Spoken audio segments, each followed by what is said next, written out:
The fossil record is, for the most part, a record of death. That's the nature of it. An animal has to die to become a fossil. But every so often, buried inside that record of endings, you find something else. Something that isn't about death at all. You find evidence of survival. Because bone is alive. And when a living bone is broken or bitten or pierced, it does something remarkable. It heals. It grows back, knitting itself together, laying down fresh material around the wound. And that healing leaves a signature, a lump, a swelling, a mass of regrown bone that fossilizes right alongside the original injury.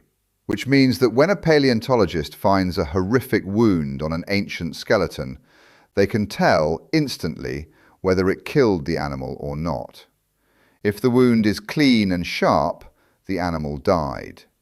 But if the bone has begun to grow back around it, that animal lived. It walked away. It survived something that, by rights, should have ended it. And today, I want to show you those survivors. The animals that endured the most brutal injuries in the history of life on Earth and lived to carry the scars. Because these fossils don't tell a story of death, they tell a story of toughness that borders on the unbelievable. Let's start with the most famous individual in all of paleontology, Sue, the largest, most complete Tyrannosaurus rex ever found, and an animal that, frankly, had a rough life. Because Sue's skeleton is a catalogue of trauma. Broken ribs, healed, damage to the arm, and, most strikingly, a row of holes punched clean through the lower jaw. For years, those jaw holes were a mystery. Some thought a bacterial infection, others thought bite wounds from another tyrannosaur. But a detailed analysis found something more telling. The edges of those holes showed all the classic signs of healing in the absence of infection. Little spurs of new bone reforming around the wounds, exactly like the healed injuries you see in other fossils, and remarkably, exactly like the healed edges around the holes that ancient Inca surgeons drilled into human skulls. Whatever punched through Sue's jaw, most likely the teeth of another T-Rex in a face-to-face fight, it did not kill her. She survived it and lived long enough for the bone to start rebuilding itself. And Sue is not alone in this. Her fellow record breaker, Scotty, the heaviest T-Rex ever found from Saskatchewan, lived what researchers have called an unusually long and violent life, well into its early 30s, which is old for a tyrannosaur. And its skeleton shows it. Scarred patches of bone recording large injuries, broken ribs, damage all over. Recent studies even managed to peer inside one of Scotty's ribs and found preserved structures that appear to be the animal's own blood vessels, part of the very machinery that healed those wounds in life. This was an animal that got hurt badly, again and again, and simply refused to die. It just kept getting up. Which raises an obvious question. What could possibly injure a T-Rex, the apex predator, the king? And the grim answer most of the time is another T-Rex. Because one of the most consistent patterns in the whole fossil record of predatory dinosaurs is facial biting. Over and over we find tyrannosaurs and their relatives like Gorgosaurus and Daspletosaurus with healed puncture wounds and long scrape marks across their faces and snouts. One specimen carries so many healed bite marks that researchers think it was attacked repeatedly in different fights throughout its life. These animals bit each other in the face, probably in disputes over territory, food, or mates, and then healed and went on to do it again. Being the king was a violent, painful business, and the fact that these wounds are healed tells us these weren't fatal duels. They were the everyday brawls of a hard life, survived and scarred over. But predators biting each other is one thing. What really astonishes me is when the prey fights back and wins. And for that, we have the single best piece of evidence ever found for a fight between the two most famous dinosaurs of all time. It's a brow horn from an adult Triceratops out of the Hell Creek Formation.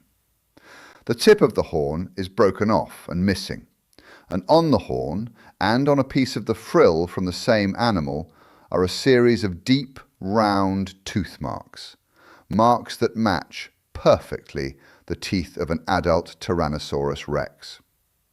Now, tooth marks on a Triceratops aren't rare, but almost always they show no healing, meaning the T-Rex was scavenging a corpse or made a kill. This one is different, because when they x-rayed those tooth marks, they found the bone around them was denser than the surrounding bone. That density is the fingerprint of healing, of bone regrowing after an injury, which means this Triceratops was alive when the T-Rex bit it. It was attacked by the most powerful land predator that ever lived, and it survived. It got away, healed its wounds, and lived on. This is, as far as we know, the only fossil in the world that records a live, non-fatal encounter between T-Rex and Triceratops, a duel between titans, and the herbivore walked away. And Triceratops, it turns out, was no stranger to combat, because it also fought its own kind.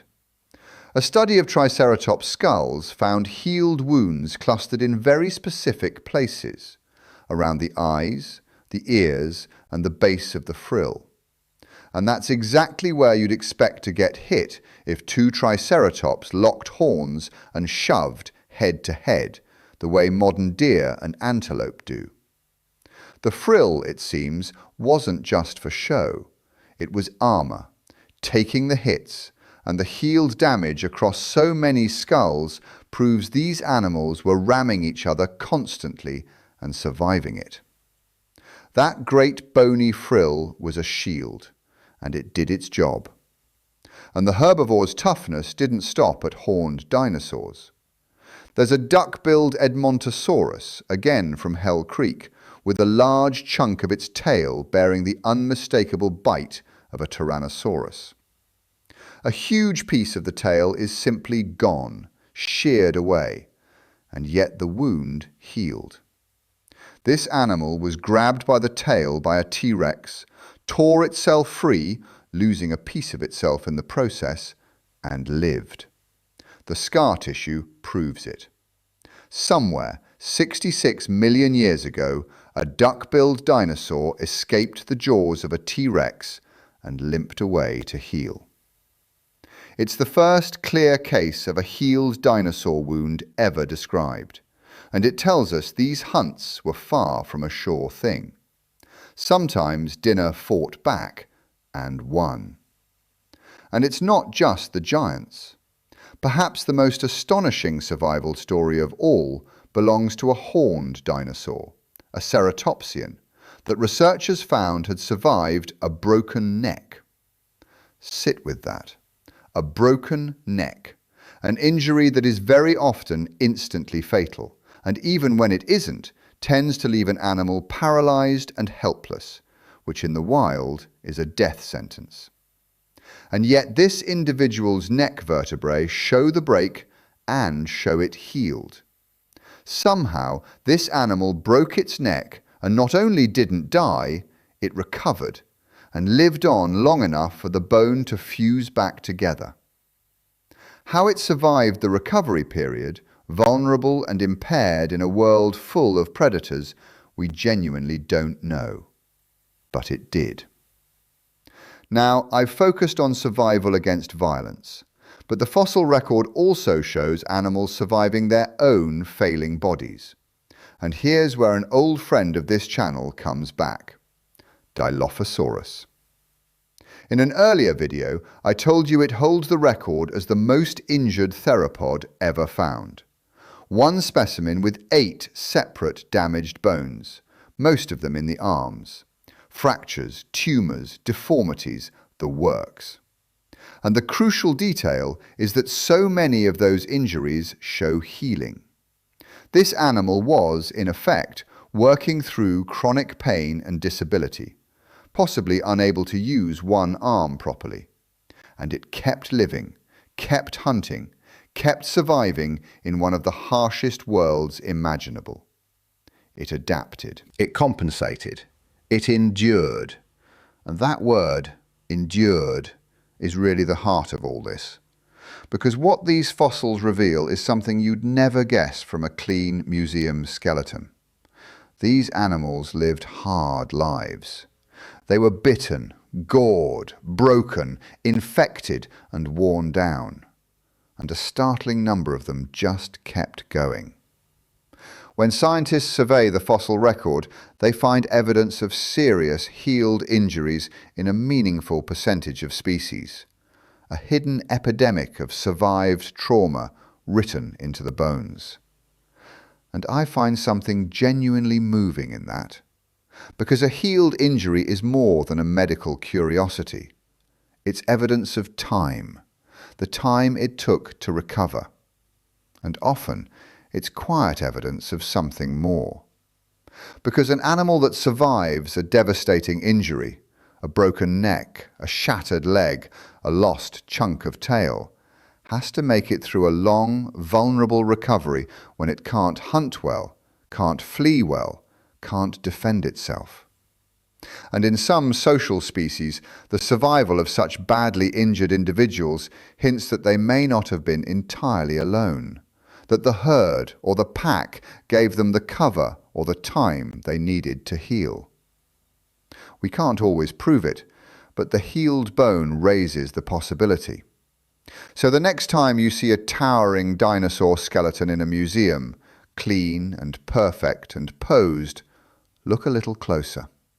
Look for the swellings, the odd lumps, the places where the bone grew back wrong. Because those aren't flaws in the fossil. They're the autobiography of the animal, record of every disaster it walked away from. And they tell you that behind the size and the teeth and the spectacle, these were living, breathing, suffering, surviving creatures. Every bit as tough as they look. Tougher, maybe. Because the truly brutal thing about the prehistoric world wasn't how these animals died. It was how much they could take and keep on living. Thanks for watching, and until next time, keep looking up.